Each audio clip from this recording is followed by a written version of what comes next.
Hello, everyone. Welcome to ELI, the place where you get your daily dose of inspiration for entrepreneurship. And today we have with us Karun Tadepalli, who is the co-founder of BiteExcel, which is an online platform for self-learning course and guided training on coding, and it is preparing the next generation of coders into the workforce of this world. Hi, Karun. Welcome to ELI. Hi, Priya. How are you? I'm doing good. How about you? Good. So, Karan, I would request you to introduce yourself to our audience and tell us a bit about your pre-entrepreneurial journey. Like, where were you born and brought up? Where did you study? Which all places did you work for before starting your entrepreneurial journey? Sure. Yep. My name is Karun Tadepalli. I'm co-founder and CEO of BiteExcel. It's an edtech startup. We are focusing on higher education. Our business model is primarily catering to B2B model, right? Like where we help the empowering the engineering colleges, what we call as transformation of engineering colleges. We work in collaboration with the colleges to empower and enhance the quality of education what they are getting. That's what we do as BiteExcel. Just a little bit background about myself. I was born and brought up in Hyderabad. Half my life I is in Hyderabad, and the other half I lived in Dallas, USA. I'll just talk about how I went to US. And so yeah, just like any Hyderabadi, I think I was motivated to become an engineer. So I went to I did my engineering from JNTU Hyderabad. Uh, then the early 2000 there was a frenzy to go into US, Yeah. right, like right after completion of engineering, and at that point of time I think the IT phenomena was just starting over there. So there is more craze like going to US. At that point of time I was one of those people, uh, so where I got an opportunity to go to US. I completed my engineering, went for masters to Texas, University of Texas in Mhm. Dallas, and then that's where I kind of settled in. So first half of like 20 years of my life is in Hyderabad. And I think another I've been there for 2 decades now. Mhm. Another 2 decades in US. And then through masters, I went there after completion of masters. Obviously, another FOMO kind of kicked in, which is getting into IT. My bachelor's was in electronics and communications. Even my master's was communication theory, but later on shifted into IT. I started my career as a Java programmer. I worked for telecommunication for the initial few years of my life, then moved on to healthcare. I worked in healthcare for another 5 years. After that, I kind of worked for Accenture. Before starting BiteExcel, I was with Accenture. Well, while working with Accenture, I was a partner over there, and then primarily focused on building products in emerging technologies, right? Like I've worked on latest technologies like AML, right? Like and then blockchain, IoT, and all that stuff. Primarily focused on financial services is where I was kind of parked into in Accenture, and also at the same time I was working with the CSR part of Accenture, uh, where we were helping a lot of non-profit organizations out in Silicon Valley and also some part of UK, where I worked in building products in a pro bono and all that through the Accenture and all that. So that's where I think I got a little bit of exposure into my entrepreneurship journey also. Um, One of the platforms that we were building is pretty similar to LinkedIn, but it was for entrepreneurs. While building that product, I understood the nuances of entrepreneurship, mentorship, revenue, fundraising, and all that stuff. That's where I always had the tinge for being an entrepreneur. I tried it out in early to 2010s, right, like around 2012, 2013. I had a small startup, which was also pretty much in edtech. At that time, it was called Brainy Buzz. Mhm. Um, Worked on it in stealth mode for a couple of years, but didn't know how to convert to a revenue model. And then after 3 years, I said I need to pause that idea. So and then, as I told earlier, went back to Accenture, worked there. And when I learned the nuances of the entrepreneurship and business, I would say went back to the same idea. That's what BiteExcel is today. So Got it. that's my Yeah, speaking of the same idea, tell us what is BiteExcel, what all products and services that we have, and moreover, what is the problem statement that we are catering to? What is it that we are solving, and are there any other players who are solving it? How does it work? Yeah, great question, right? So what BiteExcel is doing today, as I mentioned earlier, we are working on transformation of engineering colleges. Uh, as I said, went back to the same idea. So when I thought about edtech in 2013, maybe there were not many players. Khan Academy has been a great influence to think about it, right? Like I thought what Khan Academy has been doing for school education and in mathematics, I thought I'll be able to do it in for IT, right? IT skilling is what I was thinking about. And at the same time, music has been my passion. So I thought I can do something on music also, where we can help, especially the novice or beginners to start learning online. That was the idea at that point of time. When I, in 2019, 2020, when I thought about getting back to entrepreneurship and starting, there was a huge shift in edtech compared to 2013. I think there are a lot of edtech players that has come in, especially in India, right? I think by that time there are a lot of big players. Unicorns started coming in India. What we identified was like there is a lot of frenzy in K to 12 space. There are a lot of edtech companies working from K to 12, and then there are other edtech companies focusing on reskilling and upskilling, post jobs, or right like upskilling our to get promotions or going for higher salaries and all that. There were very few players, I would say, who are focusing on the college education. At that point of time, they were called finishing schools and all that. So the basic idea was like the fourth year when the FOMO kind of kicks in to find a job or something. Mm. So there are players who are helping how to crack these interviews, get a job and all. I'm sorry. What we have realized is like uh, as I talked about, like there's so much of frenzy from K to 12, suddenly the learning abilities are going down. So right after joining undergraduation, whether it's a degree, diploma, or engineering, 1 to 2 years, the kind of intensity was going down a little bit. Mm. Coming into the third year, obviously, right, like you have to find a job and all that. So again, they're looking for an opportunities how to upskill themselves or be able to be employable and all that. What we have identified is like suddenly if there is a dip in learning, and if you are not catching up with the industry trends, it's hard to catch up in the last 6 months of your degree or engineering, whatever you call it as. Mm. So that's the problem we try to address. So basically, our idea of BiteExcel was to help the students right from 18 years to 23 years to keep the learning curve going, right? Like everyone has to be a lifelong learner. So without getting that dip, so that was the initial idea. So when we started in Jan of 2020, we thought like, especially we focused on engineering colleges. As I said, we are a B2B. So we thought we'll go to the engineering colleges, empower the students because they have already signed up for these programs. They have the will and intent to improve and all that. Mm-hmm. Uh, but in reality, what happened was half of the 2020, I know everyone has seen that has gone down. In the mostly in lockdowns or whatever you want to call. Right. And since we were focusing on B2B, right, like we were not able to reach to the colleges and all that stuff. Mm.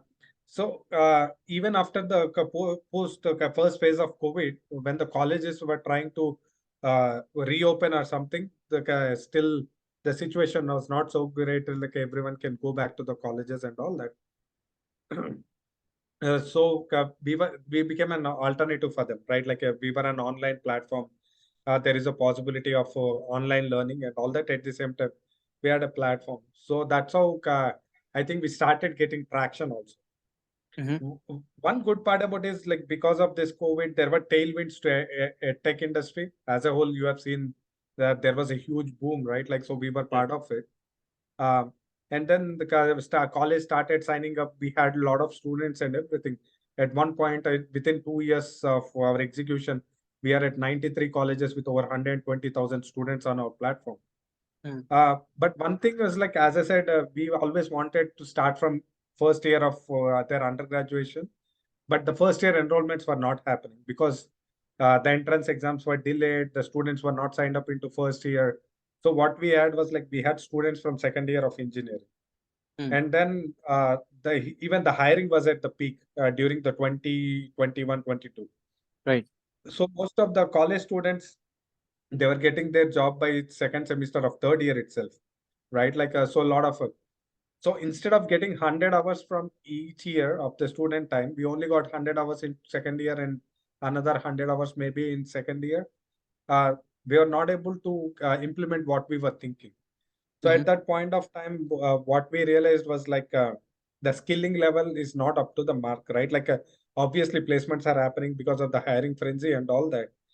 We were getting the great testimonials from the colleges, students, and everything. But we felt the skilling could have been better. Mm. What we decided to do was at that point of time, just to pause to think back about our idea, right? Because we wanted to start from first year. So we said we cannot just focus on skilling for employability or something. We wanted to focus on learning and skilling. So it is BiteExcel 2.0, I would say, where we thought about it, and then we started as a transformation of colleges. And then how do we do the transformation of colleges? The first thing we figured out was the curriculum is outdated, Mm. especially if it's a private universities, right? They are little better, obviously. The curriculum gap, what we found was 7 years. So for example, the technologies that are being used in 2015 and 16 is what being taught in the colleges today. And if Mm. it is come to affiliated and autonomous college, it's 15 years outdated. Right. So something that's being taught in early 2010 or maybe 2008 is what being taught in colleges today. So the first thing we taught is transformation of curriculum. So we started with transformation of curriculum. That's first thing we did. And then second thing, what we observed was there is no tech in a classroom. Mm. And we are skilling for IT industry. The IT industry, it's all tech. And then the kind of research that's going on. The R&D is that's different league in all the big corporations, especially the way, for example, Tesla, the car drives by itself, right? Like the Mm. AML, right? At its glory, I would say. Tesla is a great example of AML. Whereas the kind of academic world is far behind that one, Mm. right? So the next one is how do we take it tech into the classroom? Though there is so much of frenzy on edtech and everything, I would still call it as remote learning. What we are happening, just like you and me are talking right now, Right. right? It's all remote learning that's happening. We were thinking, how do we make it a real online learning, or how do we take this tech into a classroom? Because we are not trying to get the student out of the classroom into online setting, because every parent today want their kid to go to college, get a degree, right? And they want to be successful. So most of the students are still sitting in the college. So Mm. we decided to take the tech into the classroom. That's another part. First is modify the curriculum, make it updated, take the tech into the classroom. So that way they're not just working on mobile phones or tablets, but also actually working on laptops or desktops, so that they can code on that one, and then give exposure into all the new age technologies like cloud computing, AML, cyber security, and all that practically, right? Demonstration is a big thing. So Mm. that's the second part of it. And third one is how do we do that, right? Obviously today, as you know, even AICT has claimed that there is a huge shortage of faculty by itself. Mm. If you add skill, I think it becomes acute shortage of faculty. Right. So we are also right BiteExcel educators using this take, right? They're going into the classroom and doing it. Just one thing, today we are more in person, right? Initially during COVID phase and post COVID also we were online, but today 80% we are in person in classroom, as I said, with the technology in a classroom. That's the biggest difference. Instead of technology online, we are taking tech into the classroom. So these are the three components: transformation of curriculum, tech into the classroom, and third one is the faculty who can teach with this technology. More than teaching and everything, we believe in discussions mode, right? Lecturing mode. Today, students who don't want to be in the lecturing mode. So Yeah. we are trying to make the classroom more of a discussion kind of a thing. Mm. So that's what BiteExcel is doing. Got it. Curious to understand one thing. Most of the edtechs today, they struggle with user acquisition, which is one of the most difficult and most expensive items in the list for any edtech out there. So would like to understand, how did you go about user acquisition in the initial phase when you were an online learning platform, and how is it happening now? So as I said, So DNA is B2B, right? Like working at Accenture, I've been part of pre-sales. So pre-sales are always been my second nature of the job. That's one of the reasons why we decided to work on right, like B2B college, the kind of thing. And then once we get into this, right, like acquire a college, you get around like 1,000, 2,000 students. And Mm-hmm. also this is a perpetual business, right? Like so it's one, it takes longer cycle to sign up a college. It may take 2 to 4 months to convert them, but once you convert them, they are going to stay with you for next 3 to 4 years. So Right. we don't have any attrition in terms of colleges. So we have been retaining colleges for last 3 years continuously, and we hope to continue to do so. And how we are able to do it is, as I said, for us it's a direct marketing. We don't have any digital marketing or anything. So we have our BDMs reach out to these colleges. It's a very cognitive sale also, right? Like a first understanding of the needs of the college, what are the gaps there, socioeconomic status of the students, academic backgrounds. Once we have an understanding of that, that's when we pitch it to the college. Mm. Though it takes 2 to 4 months, as I said, the time that you are spending. But so in terms of customer acquisition cost, we are almost at 0.01%, I would say, with the long-term value of what the college revenue would be. So Mm. that's one of the biggest difference, because we are not believers of lead generation, nor like the digital marketing and all that stuff. We believe in cognitive sales, understanding of the needs of the customer, and delivering to the needs of the customer is how we are approaching today.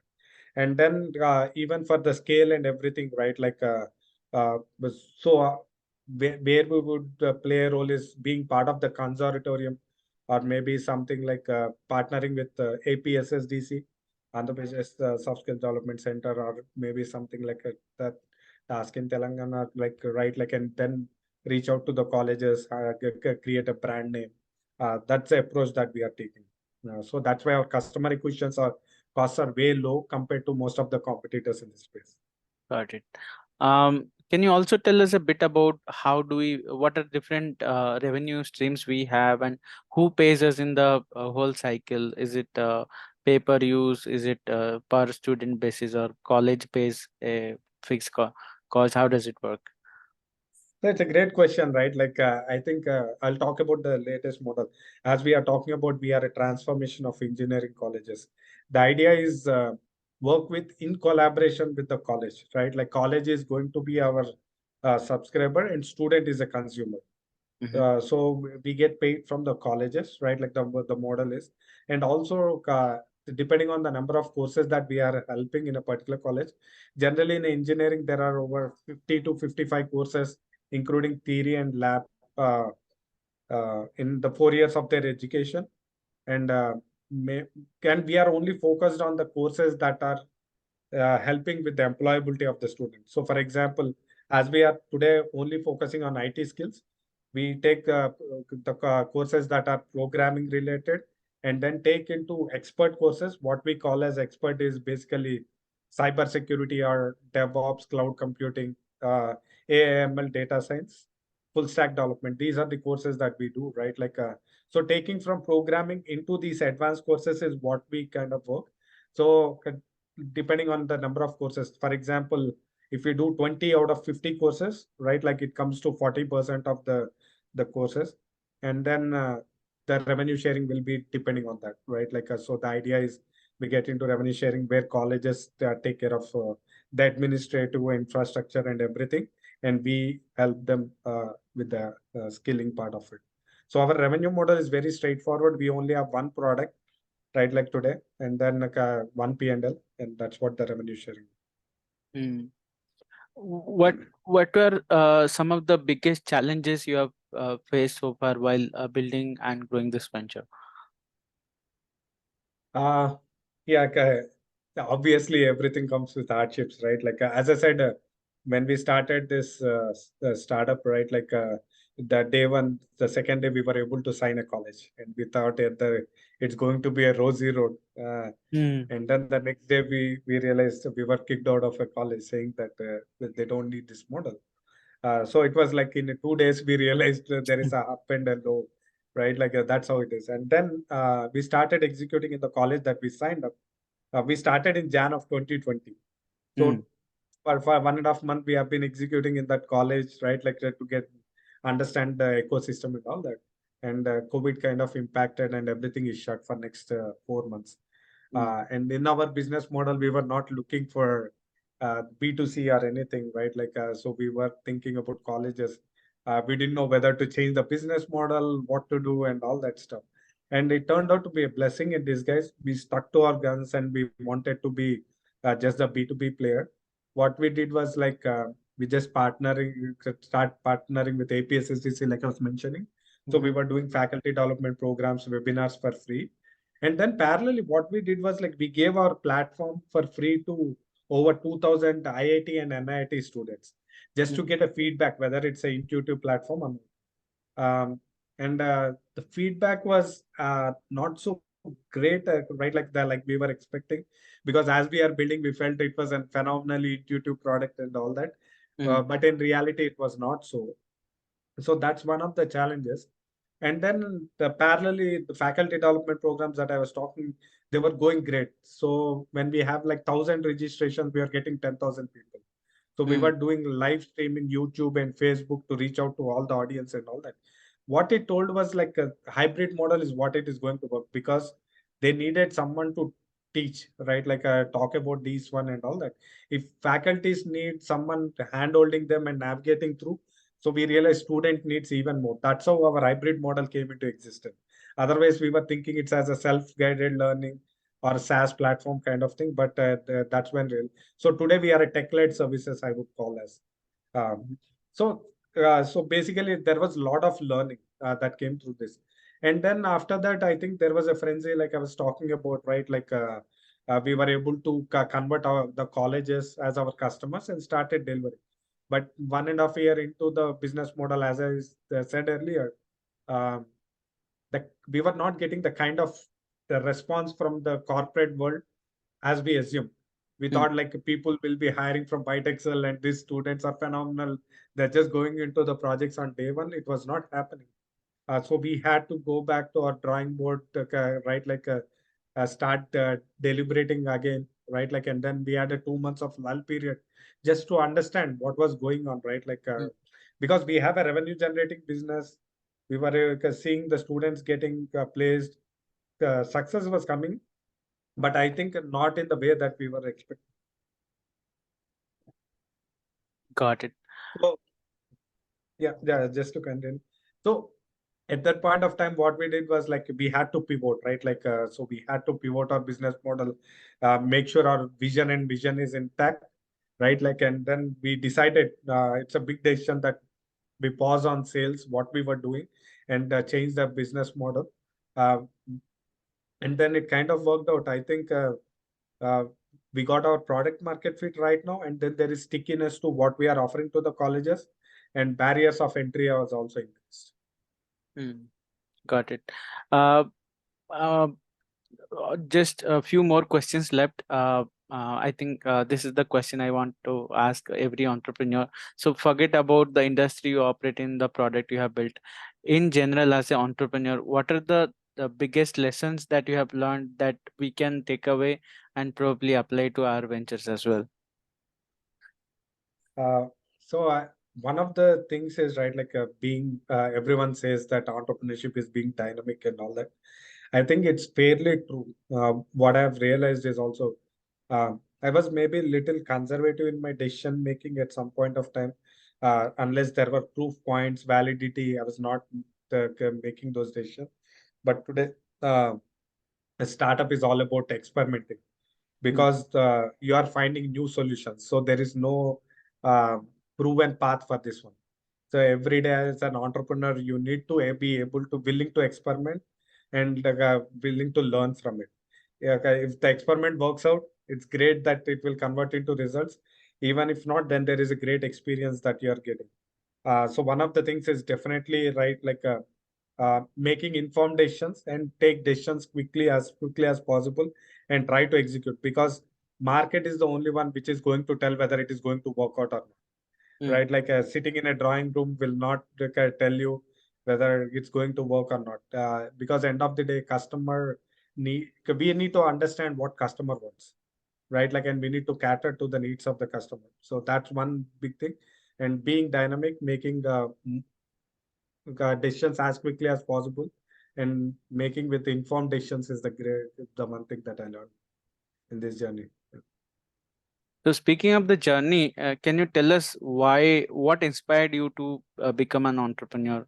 Is there a trigger point in your life that made you think that yeah, entrepreneurship is something I want to do? Uh, I wouldn't say it's something that happened on a flash or something. As I was like, one of the trigger points was like while I was doing my MBA. I went to University of Texas, Austin, right, like where I was doing my MBA. In one of the classes, I think I thought I was going there to get promotion in my job. Mm-hmm. But one of the professors told that if you are doing MBA and expecting promotions or something, that's not the right thing to happen, right? Like it's basically entrepreneurship is the thing which where you can build something perpetually and make a change in the world. So that was one of the trigger points it happened. But maybe that was in my subconscious mind, I would say, at that point of time. And the next thing, what I got inspired, as I mentioned earlier, was Khan Academy. When I looked at Khan Academy, I felt like this is a different way of learning, right? Like because till that point of time, right, like if it is a multiplication table or something, I was just mugging up. But when I looked at how the basics have been taught and all that was very different. So the idea also, right, like basically the idea of you can execute it differently, the same traditional models. That's one thing, and then the thought of that. If you have to build something perpetually, make a change in impact, these are the two strong foundations that are kind of triggered me. And then as I'm growing in my career, right, like I was getting promotions, growing, and somewhere I was not so happy, right, like maybe because I was not able to execute what I was thinking, or maybe I wanted to do something different. So I think it's part of like one trigger to the next trigger, which led to the decision today where I am. I think from these trigger points, I think I came to know about the business model that I want to do, right? Like I was edtech kind of inspired, and then the thought process of building something unique, kind of the other thing that that inspired me. And as I said, even in my professional experience when I was helping some of the startups to build their startups ecosystem and all that kind of these kind of things, like it's a sequential events, I would say, for me, which triggered. And then I think it reached a point where I had to do something for myself. And Mm. I don't think I'll be thinking of even going back to a job now, right? Like I think this is how, what I want to do for the rest of my career. Wow. My final question. Tell us what do you understand by the term entrepreneur? What is the meaning of entrepreneurship for you? How would you define it? Great question, right? Like, see, entrepreneur to me is, I think it's a lone battle. First of all, uh, as I said, entrepreneurship or startup or any, right, like anything related to business, I think it's a very lonely place, right? Like, luckily, I have my brother who is a co-founder of this company, so I'm able to brainstorm with him. I think even that may not happen for a lot of people, but this is a very lonely place because you have to make a lot of decisions, right? Like, and then you can only make those decisions, Mm. and then you need to be able to think about the execution plan also. You don't, right, like there may be a lot of mentors, advisors, right, like, and then your team, everyone will be there, but end of the day it's about the decision making, right? Like, and then the second one is like how quickly we are willing to learn from the market. I think these are the things, right? Like the faster you keep learning, faster you keep experimenting, and better decisions that you make, I think that these all makes an entrepreneur. And then creating something different in the world, right? Like than what it is existing today. I think it's all about changing the world. Is entrepreneurship for me. Because edtech is in time-tested model. That Yeah. education has been there for thousands of years, it's hundreds of years at least, Right. has been. But now we are trying to change that a little bit, right? Like And then it is a need of the hour with so many edtech companies coming in, and also the student learning habits changing, fast evolving technologies and all that. I think it's a different world. We need to create something unique. I think AR, VR, artificial intelligence, everything kind of can be the drivers of growth for this one. Hmm. So looking forward to making a change in terms of education. Cool. On this note, we will close the session. Thanks for joining us, Karun, and spending some time with us. It was a pleasure to have you on our platform, and our best wishes for BiteExcel. Thank you. It was great talking to you, Priya. I think I love the conversation. And Likewise. yeah, looking forward to. Thank you. Thanks. Thank you, Karun. Thank you. Have a good day.